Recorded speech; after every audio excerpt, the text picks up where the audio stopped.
आपने कुंडलिनी जागरण के बारे में बहुत कुछ सुना होगा, बहुत सारी कहानियाँ भी पढ़ी होंगी, तरह-तरह की अद्भुत बातें भी आपने सुनी होंगी या पढ़ी होंगी। आज मैं आपको एक ऐसी कहानी सुनाने जा रहा हूँ, जो साक्षात कुंडलिनी जागरण की है।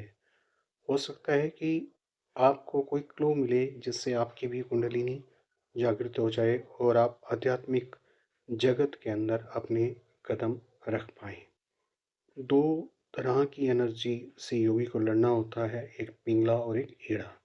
ऐसा एक योगी था जो पहले तो संसारिक था, 100% संसारिक। अचानक उसका रुझान हुआ अध्यात्म की ओर और फिर वो अध्यात्म को जानने के लिए निकल पड़ा।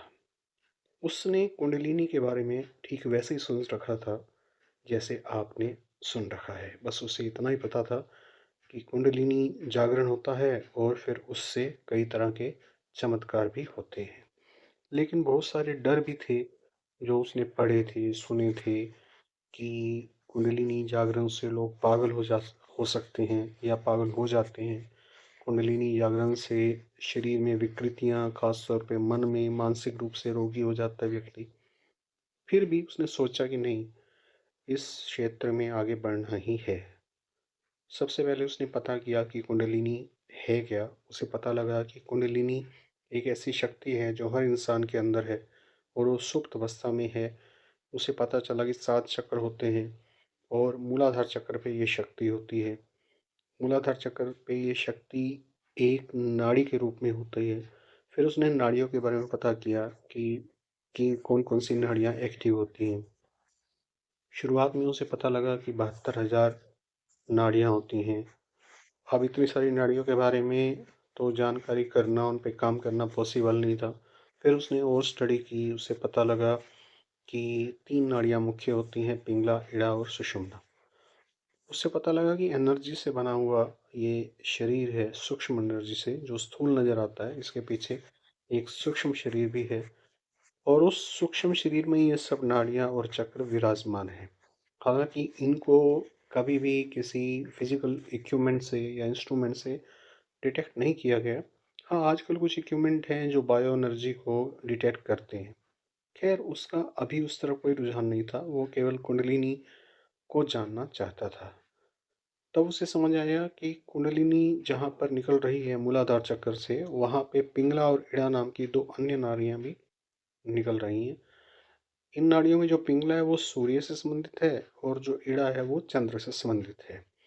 उसे मालूम पड़ा कि उसका ध्यान पिंगला और इड़ा में ज़्यादा डोलेगा जब वो कुंडलिनी साधना करेगा, लेकिन उसे बैलेंस बनाते हुए अपने ध्यान को बराबर सुषुम्ना मार्ग में, एक ही जगह पे तीनों निकल रहे हैं तो पता नहीं चल पाता। उसे ये भी समझ आया कि सुषुम्ना मार्ग में डालना होगा ध्यान, लेकिन ये इतना आसान टास्क नहीं है, मुश्किल टास्क है।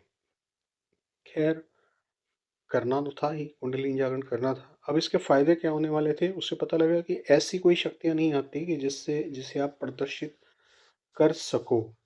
दूसरी बात ये भी होने लगती है कि जब व्यक्ति इस मार्ग में निकलता है, शक्तियाँ तो आती हैं, लेकिन प्रदर्शन करने का जो आपके अंदर की आवाज़ है, वो समाप्त हो जाती है।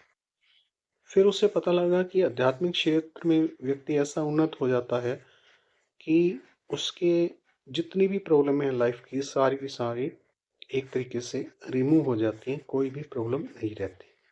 अब उसे ये देखना था कि वो कुंडलिनी जागरण के लिए सबसे पहले क्या काम करे। जो उसने रिसर्च किया कि क्या कार्य जो है वो सबसे पहले करना चाहिए, उसे पता लगा कि एकाग्रता पे उसे सबसे पहले काम करना है। तो उसने एकाग्रता पे काम किया। एकाग्रता के लिए उसे पता लगा कि जो सबसे अच्छा और दमदार टूल है एकाग्रता हासिल करने का, वो है त्राटक। उसने त्राटक की प्रैक्टिस की। निश्चित तौर पे उसे एकाग्रता नाम की शक्ति उसके अंदर बढ़ने लगी। अब उसे अगले स्टेप पे जाना था, जो था प्राण के ऊपर काम करना, क्योंकि एकाग्रता को प्राण पे डालना था। कहाँ पे? मूलाधार चक्र पर, क्योंकि यहीं से कुंडलिनी को ऊपर उठाना था। एकाग्रता हासिल करके उसने प्राण शक्ति विकसित की और प्राण शक्ति को उसने उठाया एकाग्रता की मदद से मूलाधार चक्र पर सुषुम्ना मार्ग पे। अब ये मार्ग उसे कैसे पता चले? मार्ग पता लग जाते हैं जब आपकी चेतना जब सूक्ष्म होती है तो ये मार्ग अपने आप समझने आने लगते हैं। उस योगी को भी समझ आ गए थे। स्फुरनाएँ उसमें होने लगती हैं, यानी कि वाइब्रेशंस, इस तरीके के झटके लगना, इस तरीके की चीज़ें होने लगती हैं। उस योगी ने इन सब चीज़ों को महसूस करते हुए और कुंडलिनी को धीरे-धीरे प्राण शक्ति, एकाग्रता और चेतना का उपयोग करते हुए वो अपने सहस्त्रार चक्र तक ले गया। आज के लिए इतना ही। अगले वीडियो में मैं आपको अनुभव बताऊंगा उस योगी के कि सहस्त्रार चक्र तक, मूलाधार से सहस्त्रार चक्र तक जाने में क्या क्या हुआ, किस तरह के अनुभव हुए, किस तरह की प्रॉब्लम्स आई और कैसे उस योगी ने अपनी कुंडलिनी जागरण की इच्छा को पूरा किया ताकि आपको फायदा हो सके।